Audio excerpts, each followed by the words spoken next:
Hi friends, welcome to education concepts. Friends, మనకి IBPS recruitment 2021కి సంబంధించి PO పోస్టులకి notification రావడం జరిగింది. అది కూడా ఎనీ డిగ్రీ క్వాలిఫికేషన్తో అప్లై అయితే చేసేలా.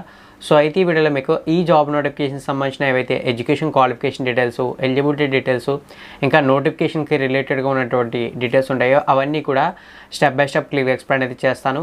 ఎవరికైతే ఈ పోస్టులకి అప్లై చేయాలనే ఇంట్రెస్ట్ అయితే ఉంటుందో వాళ్ళైతే వీడియోని ఎండింగ్ వరకు చూసి జాబ్ నోటిఫికేషన్ డీటెయిల్స్ అన్నీ కూడా పూర్తిగా తెలుసుకోండి.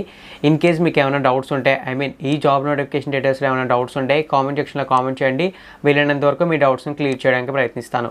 ఇక జాబ్ నోటిఫికేషన్ సంబంధించిన మెయిన్ డీటెయిల్స్లోకి వెళ్తే ఫ్రెండ్స్, ఈ జాబ్ నోటిఫికేషన్ మనకి ఐబీపీఎస్ రిక్రూట్మెంట్ 2021 నుంచి రావడం జరిగింది. రీసెంట్గానే మనకి ఐబీపీఎస్ నుంచి అరౌండ్ 5,000 నుంచి 8,000 వరకు ఉన్నటువంటి క్లర్క్ పోస్టులకు ఒక నోటిఫికేషన్ రిలీజ్ చేశారు. ఇప్పుడు చూసుకుంటే మనకి పీఓ అంటే ప్రొబేషనరీ ఆఫీసర్ పోస్టులకి నోటిఫికేషన్ రిలీజ్ చేశారు. ఈ నోటిఫికేషన్లో చూసుకుంటే టోటల్గా మనకి 4,153 వరకు వేకెన్సీస్ అయితే ఉన్నాయి. అదైతే మీరు క్లియర్గా గుర్తుంచుకోండి. ఇప్పుడు మనం నోటిఫికేషన్ సంబంధించిన ఫర్దర్ డీటెయిల్స్లోకి వెళ్దాం. ఫస్ట్ ఆఫ్ ఆల్ ఫర్దర్ డీటెయిల్స్లో ఇంపార్టెంట్ డేట్స్ అయితే చూస్తే ఇంపార్టెంట్ డేట్స్ ప్రకారం నోటిఫికేషన్ అనేది మనకి ఈ నెల 18వ తారీఖున అఫీషియల్గా రావడం అయితే జరిగింది బయటికి. అంటే అక్టోబర్ 18వ తారీఖున అఫీషియల్గా రావడం జరిగింది. ఇక ఆన్లైన్ అప్లికేషన్స్ అనేవి చూసుకుంటే ఈ నెల 20వ తారీఖు అంటే అక్టోబర్ 20వ తారీఖు, అదేవిధంగా ఈ రోజు నుంచి ఆన్లైన్ అప్లికేషన్స్ అనేవి స్టార్ట్ అయ్యాయి. ఇక ఆన్లైన్లో అప్లై అయితే చేయడానికి లాస్ట్ డేట్ చూసుకుంటే నెక్స్ట్ మంత్ 10వ తారీఖు అంటే నవంబర్ 10వ తారీఖు అనేది లాస్ట్ డేటు. ఈ లోపే మీరు అప్లికేషన్ ఫీజు కూడా పే చేయాల్సి అయితే ఉంటుంది. అది కూడా మీరైతే గుర్తుంచుకోండి. ఇవైతే ఇంపార్టెంట్ డేట్స్కి సంబంధించినటువంటి ఇన్ఫర్మేషను. ఇక మనకి సెలక్షన్ ప్రాసెస్లో ప్రిలిమినరీ ఎగ్జామ్ ఉంటుంది, మెయిన్ ఎగ్జామ్ ఉంటుంది. వీటికి సంబంధించిన ఎగ్జామ్ డేట్స్కి సంబంధించిన టెంటేటివ్ షెడ్యూల్ కూడా ఇచ్చారు. ఆ షెడ్యూల్ ఒకసారి చూసుకుంటే మనకి ప్రిలిమినరీ ఎగ్జామ్ అనేది చూసుకుంటే డిసెంబర్ 4వ తారీఖు నుంచి డిసెంబర్ 11వ తారీఖు వరకు జరుగుతుందని చెప్పారు. మెయిన్ ఎగ్జామ్ చూసుకుంటే నెక్స్ట్ ఇయర్ అంటే జనవరి మంత్లో జరుగుతుందని చెప్పారు 2022లో. ఇవైతే ఇంపార్టెంట్ డేట్స్కి సంబంధించిన కంప్లీట్ డీటెయిల్స్ ఈ నోటిఫికేషన్ సంబంధించి. ఇక నోటిఫికేషన్ సంబంధించిన మెయిన్ డీటెయిల్స్లోకి వెళ్తే ఫ్రెండ్స్, ఈ నోటిఫికేషన్లో మనం తెలుసుకుంటున్న పోస్టులు చూసుకుంటే పీఓకి సంబంధించినటువంటి పోస్టులు. పీఓ అంటే మనకి ప్రొబేషనరీ ఆఫీసర్, అదైతే మీరు క్లియర్గా గుర్తుంచుకోండి.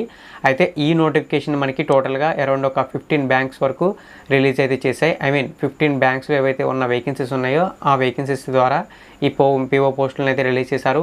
ఆ 15 బ్యాంక్స్కి సంబంధించిన నేమ్స్ తెలుసుకుంటే bank of Baroda, bank of India, bank of Maharashtra, Canara bank, central bank of India, తర్వాత యూసీఓ బ్యాంకు, యూనియన్ బ్యాంకు, తర్వాత పంజాబ్ నేషనల్ బ్యాంకు, పంజాబ్ సిండికేటల్ బ్యాంకు, ఇంకా మనకి చాలా బ్యాంక్స్ అయితే ఉన్నాయి. ఇవన్నీ బ్యాంక్స్ నుంచే ఈ పీఓకి సంబంధించిన పోస్టులకి నోటిఫికేషన్ రిలీజ్ చేశారు.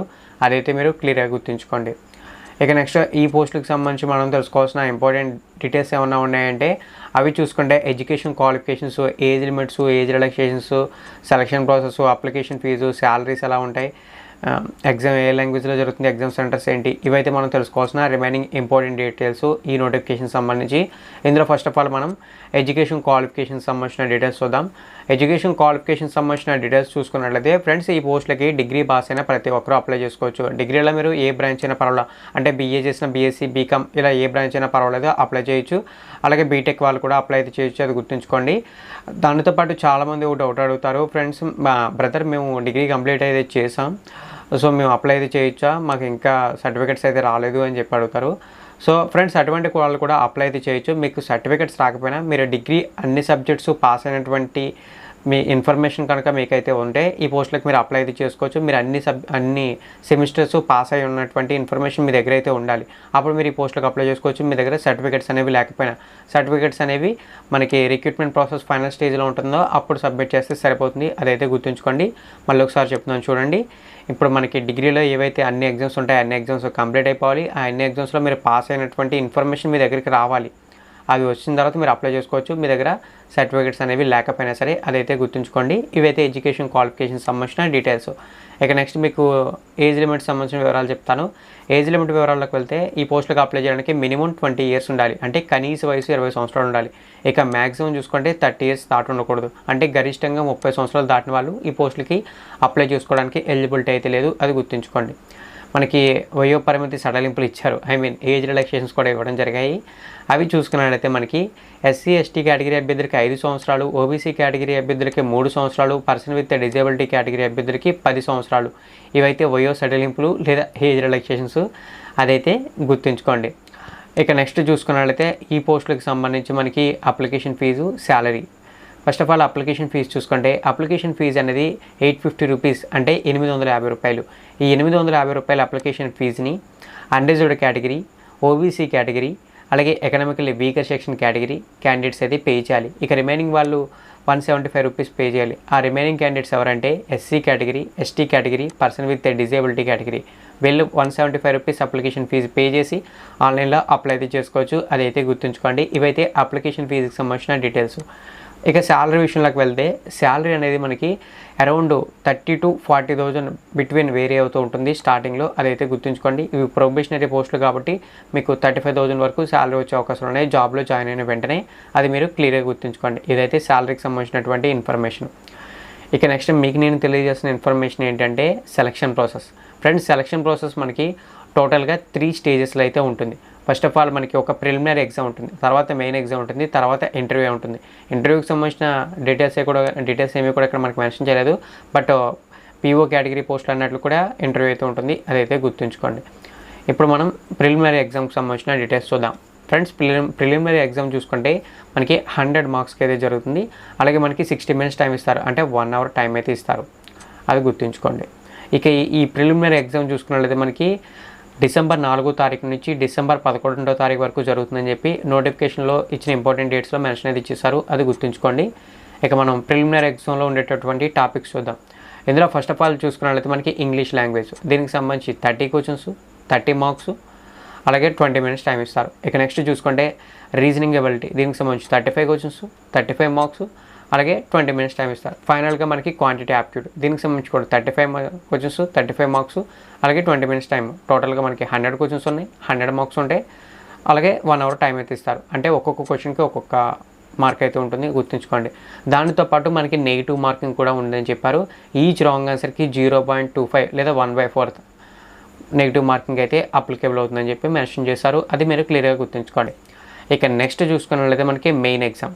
ఈ ప్రిలిమినరీ ఎవరైతే క్వాలిఫై అయిన క్యాండిడేట్స్ ఉంటారో వాళ్ళకి మెయిన్ ఎగ్జామ్ ఉంటుంది. మెయిన్ ఎగ్జామ్ చూసుకున్నట్లయితే మనకి 200 మార్క్స్కి జరుగుతుంది, 3 hours టైం అయితే ఇస్తారు. అదైతే గుర్తుంచుకోండి.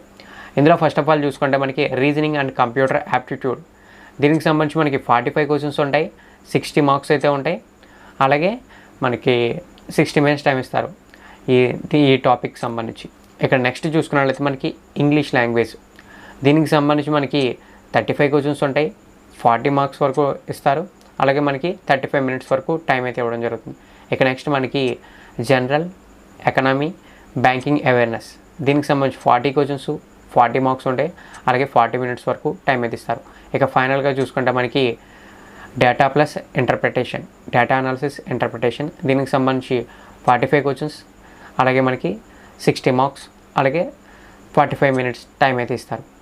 దానితో పాటు క్వాంటిటీ యాప్ట్యూడ్, దీనికి సంబంధించి కూడా మనకి 35 క్వశ్చన్స్, 60 మార్క్స్ అయితే ఉంటాయి, అలాగే మనకి 40 minutes వరకు టైం ఇస్తారు. ఈ విధంగా మనకి 155 క్వశ్చన్స్ ఉంటాయి, 200 మార్క్స్ ఉంటాయి, అలాగే 3 hours వరకు టైం ఇస్తారు. ఈ మెయిన్ ఎగ్జామ్ కూడా కంప్లీట్ అయిపోయిన తర్వాత మనకి ఇంగ్లీష్కి సంబంధించి ఒక లెటర్ రైటింగ్, అలాగే ఒక ఎస్సే అయితే ఉంటుంది. దీనికి సంబంధించి 2 క్వశ్చన్స్ ఉంటాయి, మనకి 25 మార్క్స్ ఉంటాయి, అలాగే దీనికి సంబంధించి కూడా మనకి ఒక 1/2 hour to 1 hour వరకు టైం అయితే ఇస్తారు. అదైతే గుర్తుంచుకోండి. ఇదైతే మనకి సెలక్షన్ ప్రాసెస్కి సంబంధించిన మెయిన్ ఇన్ఫర్మేషన్. ఈ 2 కంప్లీట్ అయిన తర్వాత ఇంటర్వ్యూ లాంటిది కూడా కండక్ట్ అయితే చేస్తారు, లేదా గ్రూప్ డిస్కషన్ లాంటిది కూడా కండక్ట్ చేస్తారు. ఎందుకంటే ఇవి మనకి ప్రొబేషనరీ ఆఫీసర్కి సంబంధించినటువంటి పోస్టులు, పీఓకి సంబంధించినటువంటి పోస్టులు. ఇక ఎగ్జామ్ ఏ లాంగ్వేజ్లో జరుగుతుందని చెప్పి చాలామందికి ఒక డౌట్ అయితే ఉంటుంది. Friends, exam either English are Hindi, ఈ 2 లాంగ్వేజెస్లో జరుగుతుంది. అయితే ప్రీవియస్గా మనకి క్లర్క్ పోస్టులకి తెలుగులో కూడా జరిగింది కదా, ఇప్పుడు ఎందుకు జరగదు అని చెప్పి చాలామంది డౌట్ అయితే రైజ్ చేయొచ్చు. ఫ్రెండ్స్, మనకి సెంట్రల్ గవర్నమెంట్లో మెన్షన్ చేసిన దాని ప్రకారం ఏవైతే లో కేటగిరీకి సంబంధించినటువంటి పోస్టులు ఉంటాయో వాటికి మాత్రమే రీజనల్ లాంగ్వేజెస్ ఉంటాయి. ఏవైతే కాస్త హై కేటగిరీ పోస్టులు ఉంటాయో వాటికి కామన్ లాంగ్వేజెస్లోనే ఎగ్జామ్స్ అయితే జరుగుతాయని చెప్పారు. అది కూడా మీరైతే క్లియర్గా గుర్తుంచుకోండి. ఇక నెక్స్ట్ ఈ నోటిఫికేషన్లో నేను మీకు తెలియజేస్తుంది ఏంటంటే ఎగ్జామ్ సెంటర్స్. ఫ్రెండ్స్, మనకి ఎగ్జామ్ సెంటర్స్ ప్రిలిమినరీకి మెయిన్కి సంబంధించి ప్రతి స్టేట్ వైడ్ కూడా మెన్షన్ చేశారు. అయితే మనకి తెలుగు రాష్ట్రాలకు సంబంధించిన డీటెయిల్స్ తెలుసుకుంటే సరిపోతుంది కాబట్టి ఫస్ట్ ఆఫ్ ఆల్ ఆంధ్రప్రదేశ్ అయితే చూద్దాం. ఆంధ్రప్రదేశ్కి సంబంధించి చూసుకున్నట్లయితే మొత్తం మనకి ప్రిలిమినరీకి 15 వరకు ఎగ్జామ్ సెంటర్స్ ఉన్నాయి. అవి చూసుకుంటే మనకి చీరాల, చిత్తూరు, ఏలూరు, గుంటూరు, కడప, కాకినాడ, కర్నూలు, నెల్లూరు, ఒంగోలు, దానితో పాటు రాజమండ్రి, తర్వాత శ్రీకాకుళం, తిరుపతి, విజయవాడ, విశాఖపట్నం, విజయనగరం. ఇవైతే ప్రిలిమినరీకి సంబంధించిన ఆంధ్రప్రదేశ్ స్టేట్లో ఉన్నటువంటి ఎగ్జామ్ సెంటర్స్. అలాగే మెయిన్స్కి సంబంధించి ఆంధ్రప్రదేశ్ స్టేట్లో చూసుకుంటే 4 ఎగ్జామ్ సెంటర్స్ ఉన్నాయి. అవి చూసుకున్నట్లయితే మనకి విజయవాడ, విజయనగరం, దానితో పాటు మనకి కర్నూలు, గుంటూరు. ఇవైతే మెయిన్స్కి సంబంధించినటువంటి ఎగ్జామ్ సెంటర్స్ ఆంధ్రప్రదేశ్ స్టేట్లో. ఇక నెక్స్ట్ మనం తెలంగాణ స్టేట్లో ప్రిలిమినరీకి సంబంధించిన ఎగ్జామ్ సెంటర్స్ చూసుకుంటే మనకి ప్రిలిమినరీకి సంబంధించి తెలంగాణ స్టేట్లో హైదరాబాద్, కరీంనగర్, ఖమ్మం, వరంగల్ ఇవైతే ఎగ్జామ్ సెంటర్స్ ఇచ్చారు. ఇక మెయిన్స్కి సంబంధించి తెలంగాణ స్టేట్లో హైదరాబాద్ ఒకటే ఎగ్జామ్ సెంటర్గా ఇవ్వడం అయితే జరిగింది. అదైతే మీరు క్లియర్గా గుర్తుంచుకోండి.